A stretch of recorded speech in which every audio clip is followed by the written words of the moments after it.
सोने की तरह ही चांदी में भी 1 सितंबर से हॉलमार्किंग अनिवार्य होने जा रही है। इससे ग्राहकों को अब सोने की तरह ही चांदी के गहनों पर भी शुद्धता की गारंटी मिलेगी। फिलहाल यह नियम अनिवार्य नहीं होगा। ग्राहक चाहें तो हॉलमार्क वाली ज्वेलरी खरीद सकते हैं, लेकिन उनके पास बिना हॉलमार्क वाली चांदी खरीदने का भी अवसर रहेगा।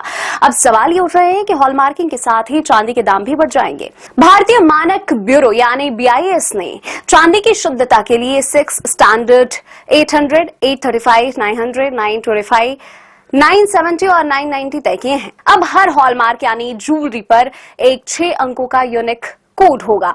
गहनों पर लिखे कोड के आधार पर यह पता लगाया जा सकेगा कि चांदी की शुद्धता कितनी है। यह सिस्टम पुराने हॉलमार्किंग तरीके की जगह लेगा और ज्यादा ट्रांसपेरेंसी लाएगा। क्या होती है हॉलमार्किंग, आइए समझते हैं। हॉलमार्किंग का मतलब होता है मेटल की शुद्धता को प्रमाणित करना।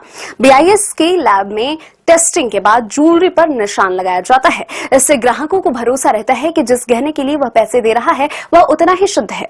यदि चांदी पर 800 नंबर लिखा है तो चांदी 80% शुद्ध है, जबकि उस पर यदि 990 नंबर अंकित है तो यह 99% शुद्धता की गारंटी देता है। सरकार साल 2021 में सोने की ज्वेलरी पर हॉलमार्किंग अनिवार्य की थी, वैसे ही अब चांदी पर भी यह नियम लागू किया जा रहा है। इसका मकसद ज्वेलरी मार्केट को और अधिक पारदर्शी बनाना है।